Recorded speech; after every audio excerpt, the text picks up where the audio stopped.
We're talking about Halloween 3 Season of the Witch from 1982. Is it awesome or awful?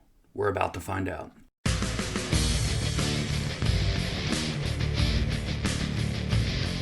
Hey, welcome back, everybody. This is Mike from FearShop.com. Today we're talking about Halloween 3 Season of the Witch 1982. The infamous movie in the Halloween franchise that does not star Michael Myers. And basically, Michael even only has a cameo as part of a television replay of Halloween. So, interesting movie. Definitely hated by a lot of people, but also has achieved cult classic status. So, this one's going to be kind of interesting. We'll see how it lands. Before we get into it, make sure you're subscribed to this channel. Hit that bell to set up notifications so you know when the next video drops. Make sure you're leaving your comments and start smashing that like button for me. You're going to like this video, so might as well hit that like button now. Alright, so Halloween 3, Season of the Witch, 1982, written and directed by Tommy Lee Wallace, starring Tom Atkins, Stacey Nelkin, and Dan O'Harely. So after Michael Myers died at the end of Halloween 2, the plan for John Carpenter was to make a new Halloween movie each year, each telling a different Halloween-related story. After Halloween 3 Season of the Witch underperformed at the box office, to say the least, the filmmakers decided to bring Michael back to life for future sequels. So it was an interesting movie. I remember I was a kid, and then I watched that. You know, we didn't have access to the news like we do now. So you really didn't even know that Michael wasn't in the movie. Even from the outset, I start watching the movie and I'm like, okay, it's a little bit different, but, can't wait to see Michael. And then you see some guys getting chased and you just assume it's Michael the whole time, and then it's not. So it was interesting, but I think a lot of people just, from that sheer shock of like, hey, I don't think Michael's going to be in this movie. And as the movie evolves, I just think there was a lot of hatred because everybody was just rooting for Michael, right? That's what they wanted to see, and they didn't get him. So people just started hating it. It took years, if I remember, for people to even be like, hey, it's not that bad. And then you have actors like Tom Atkins, he's been great in a ton of horror movies, or at least a bunch of them. Night of the Creeps, he was just simply awesome. He's a great actor, and he's a really cool person too. But the way these videos work, I'm going to list out the awesome elements, I'm going to list out the awful elements, and then we're going to come to a verdict. It's a pretty black and white way of looking at it, but it's fun, and it's kind of interesting to do it that way. So it's pretty easy. Which side has the most votes, and then that means that's it. Alright, so let's start breaking down the awesome elements. And the first one should go without saying, the Silver Shamrock scene. The theme is just catchy as hell. It's based off London Bridge is falling down, because that song was in the public domain, so if it sounds familiar, that's precisely why. Another awesome element, the kill in the hotel, the misfire as they call it, is awesome. Another awesome element I kind of talked about a little bit already, but Tom Atkins, he's a genre favorite. If you ever get the chance in a horror convention or something to meet up with him, just chat with him. He's a fun guy, and hell of an actor, and it's just a lot of fun to be around. Another awesome elements. While the bots protecting the factory are plain as white toast, they become creepy as the movie goes on, especially in the scene where they protect the woman from going to check on her father's car, because she sees her father's car and then she kind of knows something's up, and they just kind of close in.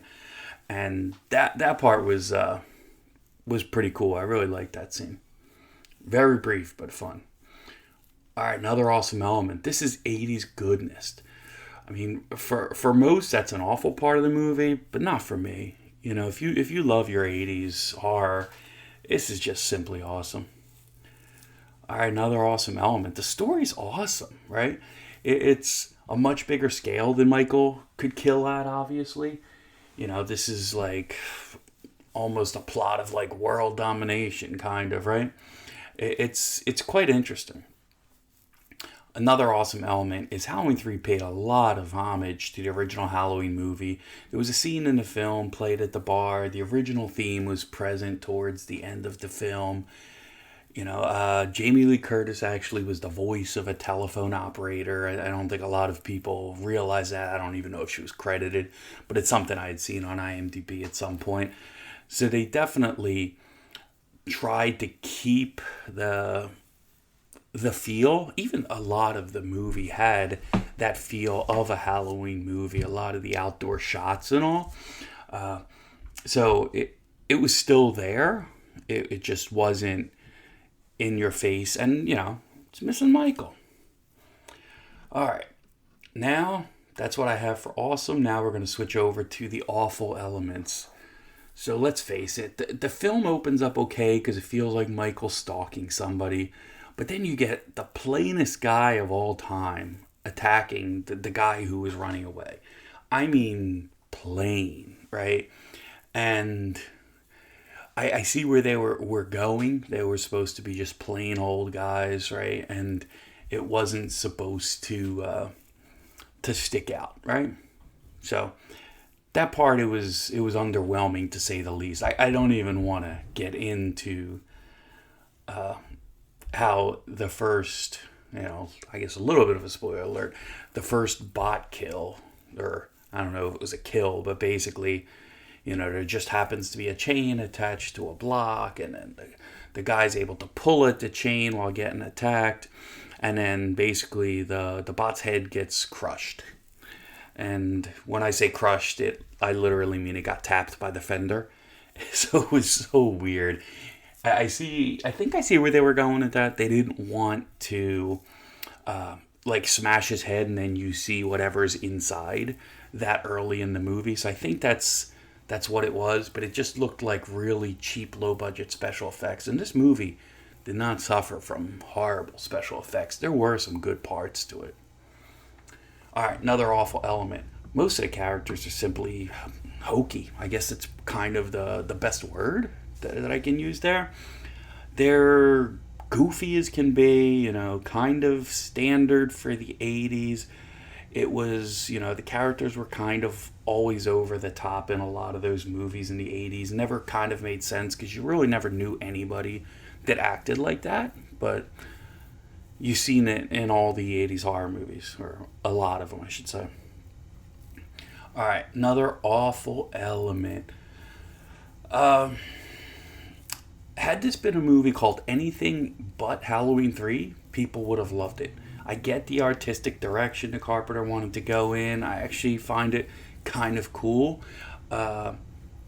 Maybe had he done that in another way, that would have worked out well. I'm actually surprised that somebody didn't kind of jump at that kind of idea already of just centering movies around Halloween, but kind of in a franchise. But, I definitely applaud Carpenter for what he's trying to do, but at the end of the day, people want Michael. That obviously you see that. I mean, we're sitting here in 2020 talking about another 2 Halloween movies still coming out, and I know there was a huge lag, in between the 2 zombie films and when Halloween 2018 came out. But still, it's just the movies still make money. So you do the right things and just give the fans what they're asking for. All right, so it's sort of, I don't know if I should have put this one as awesome or awful. Some of the effects are okay, not awful. Some are kind of bad, but then there's some really good ones too. But some of the effects are a little lame. And another awful element, which is probably the main reason I don't rewatch this film a ton, it's the end of the film really starts to tail off a little bit. I guess the whole thing in the factory and the whole ending, it really starts to get kind of weak. I think the story's strong, and I think the beginning and the middle are really good, but at the end, just kind of meh, right? All right, so verdict of this film. It's awesome. You know, this was a close one, but it looks like Halloween 3 Season of the Witch is indeed awesome. You know, it has more awesome elements than awful, so got to give it its due. I have a feeling, you know, some people will say, of course this is awesome. Some people will think I'm on crack or something, but at the end of the day, rules are the rules. So that wraps this video up. Let me know what you think. Leave your comments down below. Let me know what other videos you want me to do in this awesome or awful series. And I got other playlists going on as well, such as deep dives, deep cuts as well for those underrated movies. Alright, so make sure you like this video, make sure you subscribe, set up those notifications, but most of all, make sure you keep it horror.